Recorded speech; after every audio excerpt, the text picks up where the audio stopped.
Salam əziz izləyicilər, hər birinizi xoş gördük. Bugün sizinlə Əlvida bilmirəm 5-ci bölmənin 2-ci mətni olan Əlvida bilmirəm mətni işləyəcəyik. Biz mətni oxumuşuq sizinlə birlikdə. Gəlin tapşırıqlar eləyək. A tapşırığınız, xarakterinizdəki hansı cəhətləri dəyişmək istərdiniz? Uşaqlar, məsələn, mən özümdən götürürəmsə nəyi dəyişmək istəyirəm?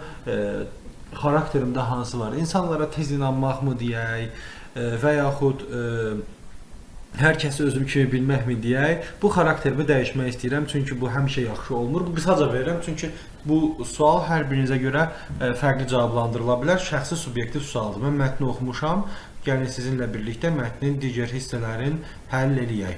Anonim sözünü hansı mənada işlətmək olar? Anonim sözü bu mətndə gizli, sirli mənasındadır. Çünki hər kəsdən saxlanılan bir sualları öz kağızında yazırsansa, bunun heç kimin oxumağını istəmirsən, sir olaraq qalır.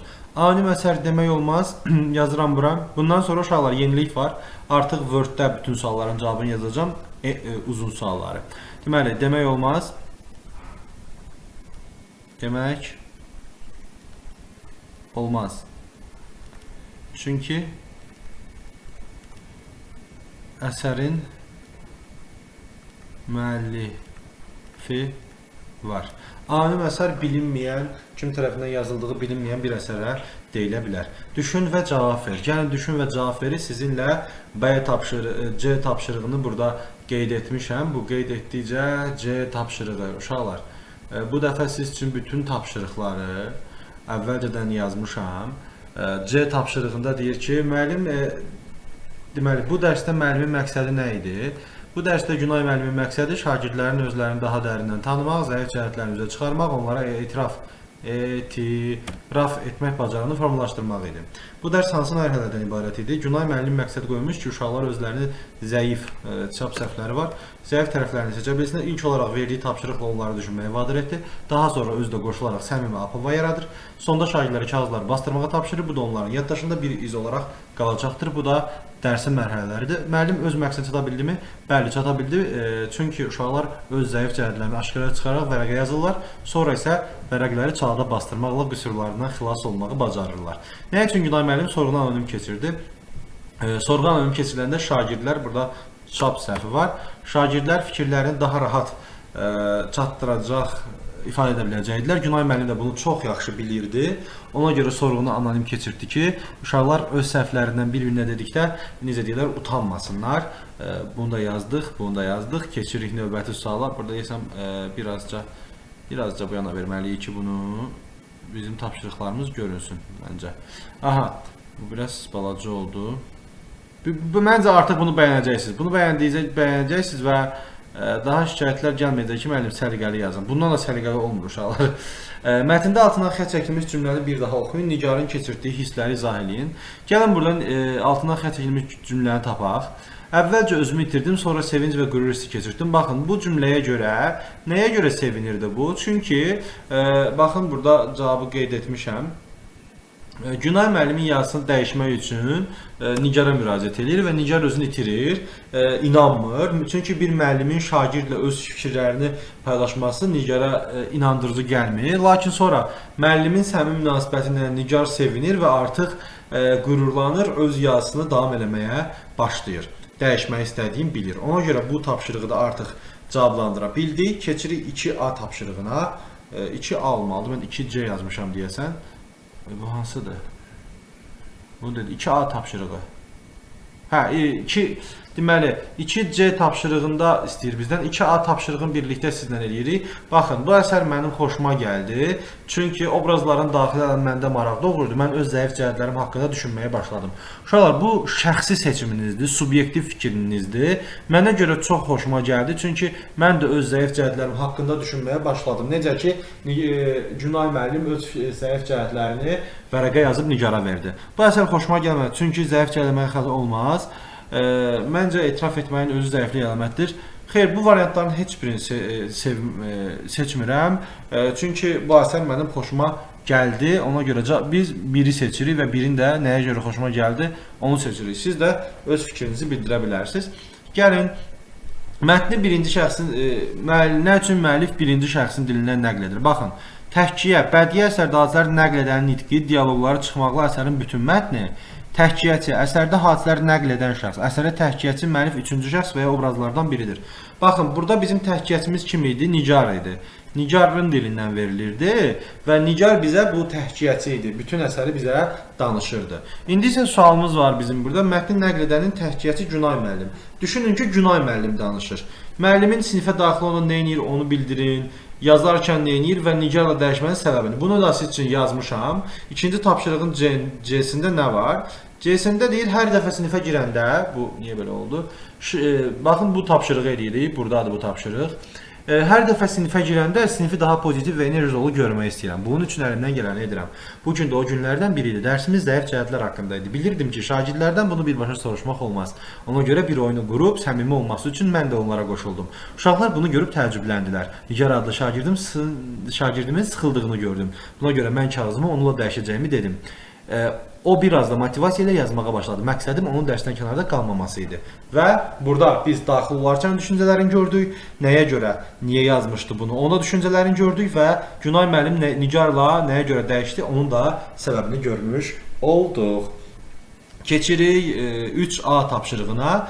Baxın, sizcə hər kəs zəif cəhətini etiraf etməyə bacararmı? Xarakter, insan obrazı səciyyələnən xüsusiyyətlərin məzmunu. Yəni, hər insanın öz obrazını özündə birləşdirməsi, necə deyirlər, səciyyələndirən məcmusudur, bu xarakteridir. Ən zəif cəhətini etiraf etməyə bacarırmı uşaqlar? Xeyr, çünki hər kəs bunu eləyə bilmir. Burada cavabı onsuz da yazmışam sizə.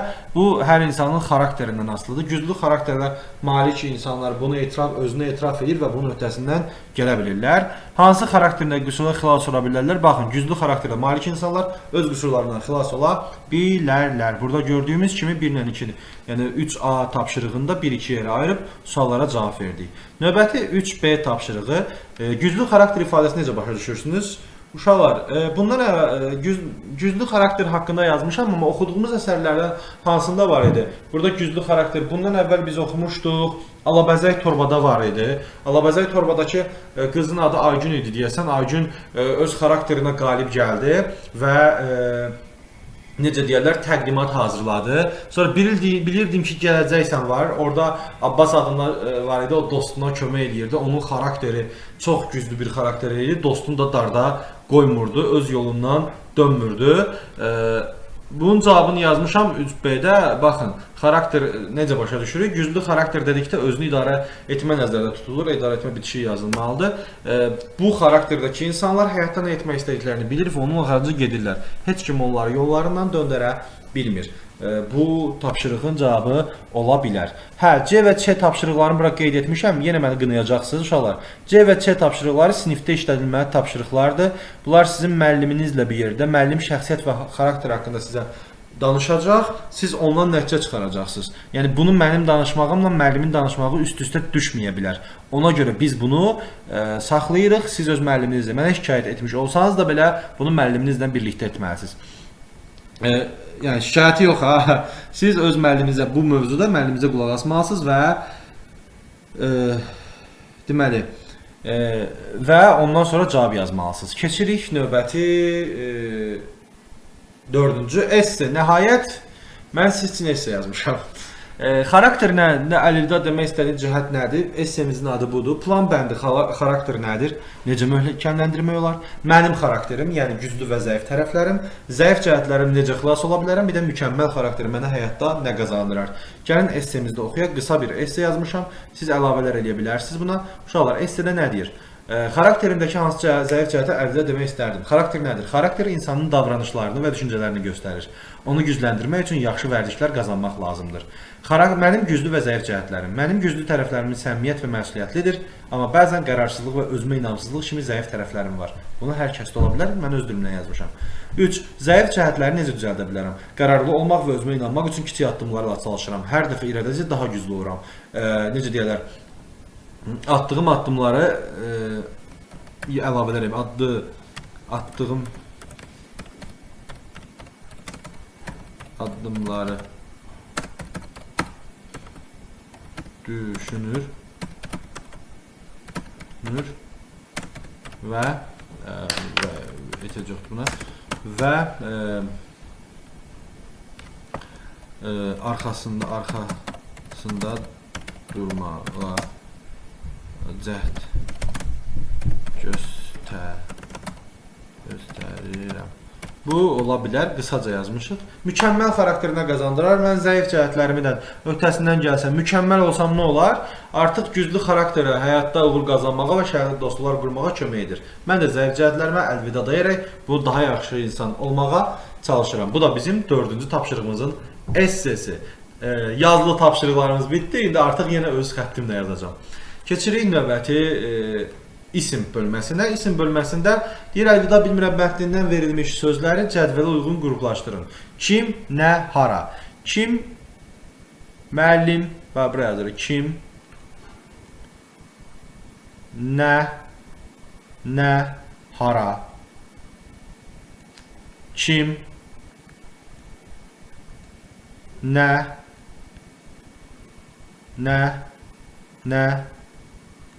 hara. Kim, kim. Yəni, insan anlayışı bildirən sözlər və məkan anlayışı bildirən sözlər kimlə harası ona cavab verir və bunlar isim adlanır. Quruluşca növdə keçmişdik, sadə düzəltmə mürəkkəb. İndi biz burada əhəng sadədir, meydança düzəltmədir, təbəssüm sadədir, masa sadədir, iki kökdən ibarətcə mürəkkəbdir, çəkməkdən çəki düzəltmədir, səhifə sadədir, qol-budaq iki sözdən əmələ gəlir, mürəkkəbdir, dostluq düzəltmədir, dodaq sadədir, üz-göz iki sözdən mürəkkəbdir, çıxmaqdan çıxış düzəltmədir, kəşfdən kəşfiyyat düzəltmədir, torpaq sadədir, görməkdən görüş düzəltmədir, sükut da sadə sözdür. Növbəti hansı xüsusi isimlərin ilk hərfi kiçik yazılsa ümumi isim kimi qəbul edə bilər? Bəli, çiçək sözü həm adam adıdır, həm də ümumi isimdir. Arzu sözü həm adam adıdır, həm də ümumi isimdir. Yaşar ümumi isim kimi qəbul edilə bilməz, çünki yaşar feil olar. Mehriban ümumi isim olmaz, çünki mehriban sifətdir. Bahar isim ola bilər, bahar yaz. Sədaqət isim ola bilər, mücərrəd isim olar. Reyhan ola bilər, bitkinin adıdır. Anar ümumi isim ola bilməz. Damla ümumi isim, su damlası ümumi isim ola bilər. Gözəl sifət olar. Nərgiz ümumi isim ola bilər, gül adı ola bilər. Coşqun sifət olar, məsələn, coşqun dəniz. Mirvari ümumi isim ola bilər, çünki həm insan adıdır, həm də bir materialdır, belə deyək. Azad xüsusi isimdir, amma balaca yazsa azad insan necə insan sifət olar. Sevinç, bəli, sevinç, kədər, kədərin antonimu sevinç mənasında isim ola bilər. Qalib sözü sifət ola bilər. Ona görə hansılar ümumi isim ola bilər, biz onları qeyd etdik. Növbəti xatırlatma, burada görürsünüz ki, bizdən hal şəkilçilərini yazıb. Burada biz də sizlə bir yerdə təkrarlayaq. Görək nə deyir bizə? Adlıq, yiyəlik, yönlük, təsirlik, yerlik, çıxışlıq hallardır və bunların şəkilçiləri ın, a, ı, da, dan 2 cür yazılan və 4 cür yazılan şəkilçilərdir. Altından xətt çəkilmiş sözlərin sualını ismin hansı halında? Deməli, çayda hansı halda işlənir? Çayda da şəkilçisi varsa, da şəkilçisi, gəlin buradan bura yerlik yazaq. Yerlik. Uşaqlar topu mağazadan çıxışlıq. Çıxışlıq. Kitabın cildi, kitabın varsa yeyərik. Tamaşa saat 7-də. Tamaşa da şəkilçisi çaşdırmasının çünki sayı artırılıb. Tamaşa da şəkilçisi yoxdur, adılıq. Bu ağacı yeyəlik, təsirlik. Aldığım kitabı Gülaya kimə? Yönlük. Yönlük. Çala sözü ismi müvafiq halında işlətməklə cümlələri tamamlayın. Çala. Deməli, uşaqların çala tamamlayın. Hər bir cümlədə bu sözün hansı halda olduğunu müəyyənləşdirin. Bu söz ismi bütün hallarda işlətmək üçün daha 2 cümlə əlavə edin. Yaxşı. Uşaqlar qazdıqları çala. Adlıq hal. Müəllim qutunu çalaya. Yönlük hal. Onlar çalanı. Təsirlik hal. Qutu çalanın yəli çal. Uşaqlar, bəs cümləni harda yazaq? Cümləni də yazaq burada. Tapşırıq 4D. 4D tapşırığı.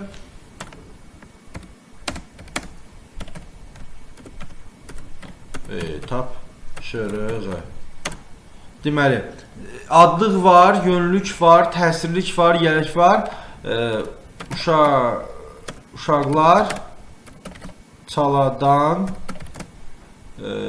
əşya tapdılar. Əşya tapdılar. Bu olacaq çıxışlı hal.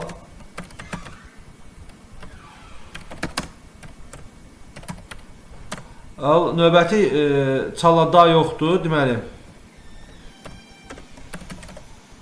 çalada nə var idi? Çaladan əşya tapdılar olacaq. Tapdılar. Çalada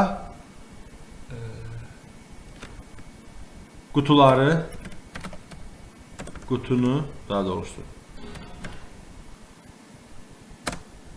bastırdılar. Burada gördüyünüz kimi çaladan oldu. Bu rəngini dəyişək siz üçün. Çaladan oldu çıxışlı hal, çalada oldu nə? Yerlik hal. İki cümləni də yazdıq. Yerlik hal. Növbəti keçirik biz tapşırığına. Xatırlar rubrikasında verilmiş cədvəli nəzərdən keçirin. Mavi rənglə verilmiş bitişdirici samitin sözlərə artırılması deməli qaydasını şərh eləyin. Qayda budur ki, deməli 2 saitlə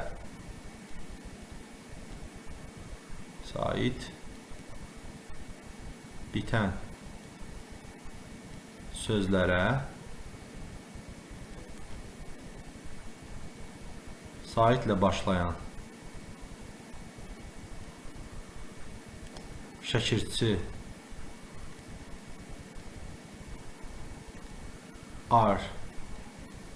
artıranda bitirici samitdən istifadə də olunur.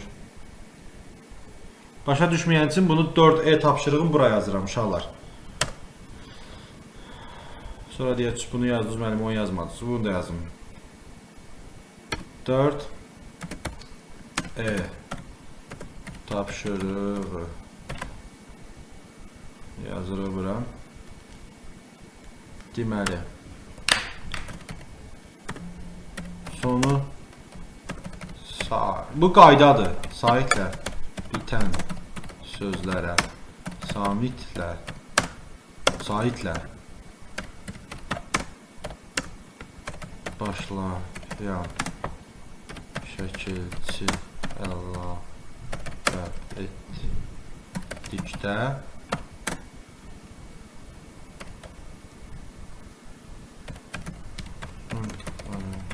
sonrasında bitişdirici samitdən istifadə olunur.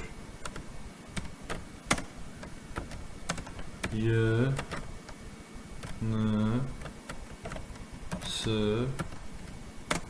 bitişdirici samitlərdir. Nə olur?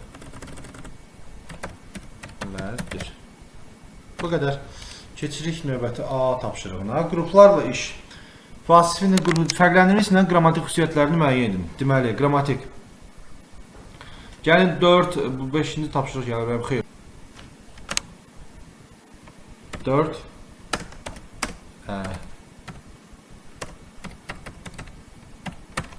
4 tapşırığında nə var? Vasif. Vasif ismi. Vasif. Gəlin bu rəngini dəyişək, qoyub biraz fərqli olsun, biləsiniz. Mən sözlərin arasında Vasif Xüsusi isimdir. Adlıq haldadır.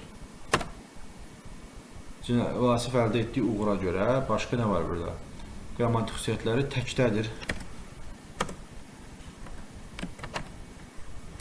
Təkdədir. Bunu da keçmişik. Konkretdir. Konkretdir. Keçirik özü uğura sözünü edirik.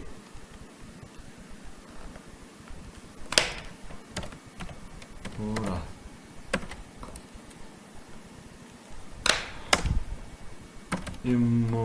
Ümumi isimdir.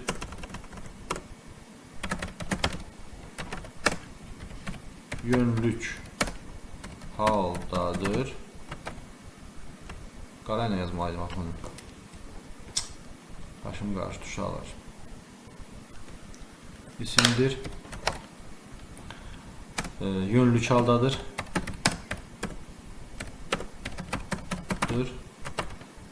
Təkdədir. Mücərrəddir.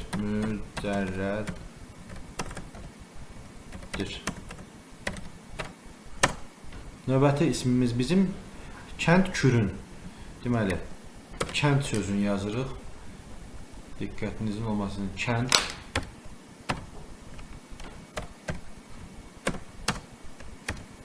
Kürün mağazadan karandaşlar. Belə yazdım. İndi birbaşa rəngini dəyişəndə qoy birbaşa olsun hər şey. Deməli, kənd konkretdir. Deməli, kənd ümumidir. Ümumi isimdir. Adlıq haldadır. Təkdədir. Konkretdir. Sonra Kürün sorusu. Rəngini dəyişmədik bunu. Xüsusi isimdir. Yiyəlik haldadır. Təkdədir. Konkretdir. Sonra mağazadan sözünə gəlir uşaqlar. Mağazadan ümumi isimdir. Çıxışlıq haldadır.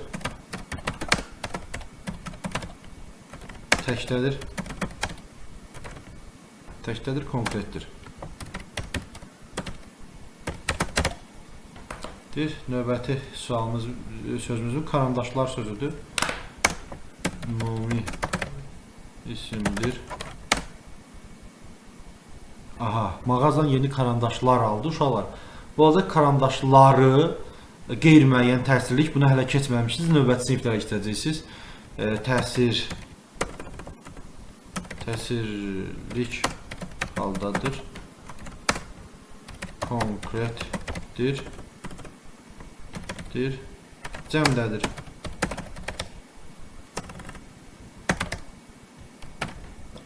Növbəti keçirik. Növbəti tapşırığımıza bunu yazdıq. Keçirik 6A tapşırığı gəlir.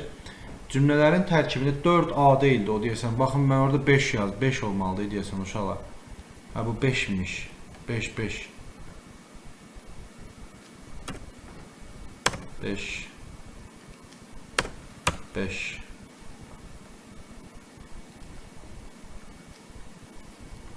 5. İndi keçirik 6-cı tapı. İnşallah üstündə yazarım. Mən belə yazmaydan yoruluram. Üstündə yazmaq daha yaxşıdır. Cümlənin tərkibində isimləri seçin, onların tək və cəmdə işləndiyi müəyyən. Şagirdlər, tapşırıqlar, cəm. Ağacın yarpaqları. Birincisi tək, ikincisi cəm. Çəmənlik tək, kəpənəklər cəm, böcəklər cəm. Otağa tək, meh tək, ovqat, tək. Hansı isimlər cəm şəkildə qəbul edə bilmir? Şagirdlər edir. Edə bilmir. Şagirdlər edir. Uşaqlar, bura nə oldu? Bunun karandaşımın ucu çıxdı nəsə. Onu gəlin biz aradan qaldırım. Şagirdlər edir. Müəllimliklər olmur. Xəyallar olur. Riyaziyyatlar olmur. Hekayələr olur. Hərflər olur. Ustalar olur. Yarpaqlar olur. Həkimliklər olmur. Qaymaqlar olur. Otlar olur. Sədaqətlər olmur. Mətnlər olur. Səadətlər olmur. Məsuliyyətlər olur. Dağlar olur. Yollar olur. Ağaclar olur. Bu digər olmayan sözləri lar şəkildə qəbul edə bilmirik. Hansılar cəm şəkildə qəbul etmədə çoxlu? Bir ilxı, çoban sürünü, el, bir də qoşunu. Uşaqlar, bu tip cəm şəkilçisi qəbul etmədən çoxluq bildirən isimlər toplu isimlər adlandırılır. Bu qaydanı əzbərləyirsiniz. Keçirik.